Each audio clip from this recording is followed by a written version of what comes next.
Ya, assalamualaikum warahmatullahi wabarakatuh. Baik teman-teman, berjumpa kembali dengan saya di LGK2 Channel. Dalam menopang tujuan tertujunya harapan dari sebuah negara, yakni ikut mencerdaskan kehidupan bangsa, maka di sini tak ayal jika kebutuhan tenaga kepegawaian sangat dibutuhkan. Maka daripada itu, rumor pembukaan tes CPNS di bulan Maret mendatang merupakan salah satu jawaban nyata yang akan diambil oleh pemerintah, yang mana penerima CPNS mendatang tidak hanya diperuntukkan bagi para sarjana saja, melainkan para lulusan SMA ataupun SMK ataupun sederajatnya akan diberikan peluang untuk dapat menjadi bagian dari abdi negara tersebut, yang mana itu tersebar di beberapa sektor pemerintah.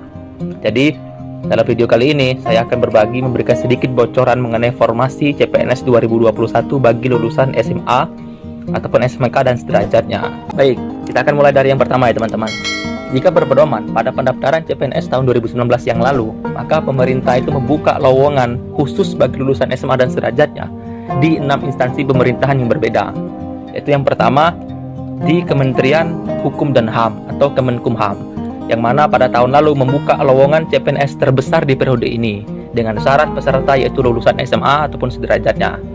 Berdasarkan data Kemenkumham di tahun 2019 itu membuka sebanyak 3.532 formasi yang itu diperuntukkan khusus untuk lulusan SMA sederajat atau lulusan sederajatnya.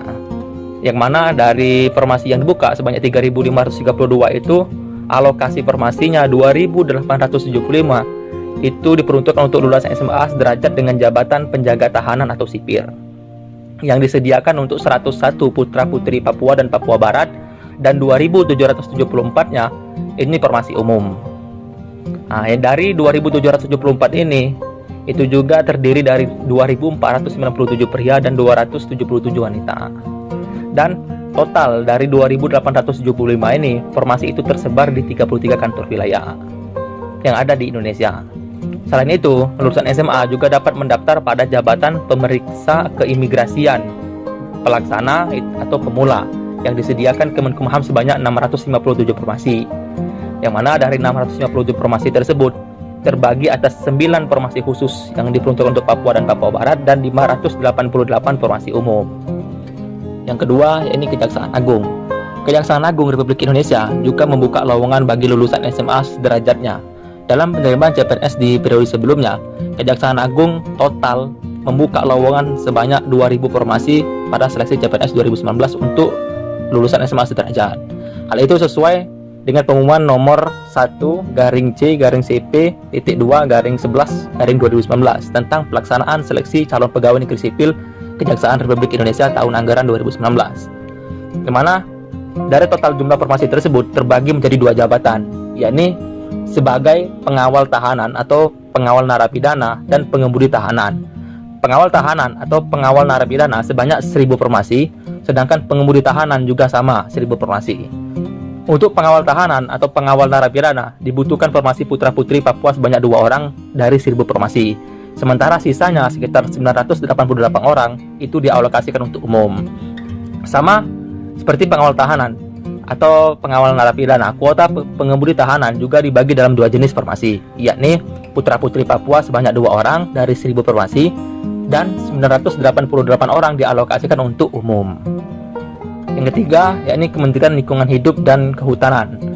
Kementerian Lingkungan Hidup dan Kehutanan atau KLHK juga memberikan lowongan bagi para lulusan SMA dan sederajatnya, yang mana hal tersebut sesuai dengan pengumuman yang dikeluarkan oleh KLHK nomor 1-Pengumuman-11-2019, yang mana total terdapat 80 formasi yang dibuka KLHK melalui jalur SMK. Dari 80 formasi tersebut hanya diperuntukkan pada jabatan pelaksana pemula atau pemula polisi kehutanan. Yang selanjutnya yakni di Kementerian Pertanian. Kementerian Pertanian atau Kementan membuka 45 formasi pada CPNS 2019 yang lalu. Hal itu sesuai dengan pengumuman nomor 4456-KP.110-A-09-2019 yang mana tentang seleksi penerimaan calon pegawai negeri sipil Kementerian Pertanian Republik Indonesia tahun anggaran 2019. Yang mana dari 45 formasi itu, pembagian jabatannya antara lain pelaksana pemula atau pemula paramedik karantina hewan sebanyak 26 kursi, kemudian pelaksana pemula atau pemula paramedik veteriner sebanyak 9 kursi, Kemudian pelaksana pemula atau pemula pengawas benih tanaman 2 kursi. Kemudian pelaksana pemula atau pemula pengawas mutu pakan itu sebanyak 5 kursi. Kemudian pemelihara kebun sebanyak 2 kursi. Serta pelaksana pemula atau pemula pengendali organisme penggunaan pengganggu tumbuhan, yaitu sebanyak 1 kursi. Yang selanjutnya, yang kelima, instansi yang membuka lowongan penerima CPNS untuk khusus SMA SMK ini berada di Kementerian Pendidikan dan Kebudayaan atau Kemendikbud, yang mana Kemendikbud juga turut membuka seleksi CPNS 2019 untuk jalur SMA ataupun SMK. Keputusan resmi penerima CPNS periode sebelumnya dimuat di Kemendikbud nomor 126533-A-A3-KP-2019, yang mana tentang seleksi penerimaan calon pegawai negeri sipil atau CPNS Kementerian Pendidikan dan Kebudayaan tahun 2019. Total terdapat 11 formasi yang terbagi atas 3 jabatan, yakni pengadministrasian keuangan itu dibutuhkan sebanyak 3 formasi, kemudian teknisi laboratorium sebanyak 2 formasi, dan teknisi pemetaan dan penggambaran sebanyak 6 formasi. Yang keenam ataupun yang terakhir yakni Badan Intelijen Negara. Badan Intelijen Negara atau BIN yaitu menerima 200 lulusan SMA dan sederajatnya untuk menjadi CPNS yang mengisi posisi pada Peranata Komputer Pelaksana Pemula, ini pada sub Direktorat Liaison Direktorat Kerjasama Internasional, dan juga pada bagian Deputi Bidang Intelijen Luar Negeri. Jadi itulah teman-teman gambaran yang bisa dijadikan patokan mengenai formasi penerimaan CPNS di tahun 2021 mendatang. Bagi Anda lulusan SMA dan sederajatnya, instansi tersebut bisa menjadi pilihan untuk Anda melamar pada pembukaan CPNS 2021 di bulan Maret mendatang. Semoga informasi ini bermanfaat. Di akhir video nanti kita akan memberikan sedikit gambaran mengenai link-link yang dapat teman akses dari ke-6 instansi ini. Terima kasih.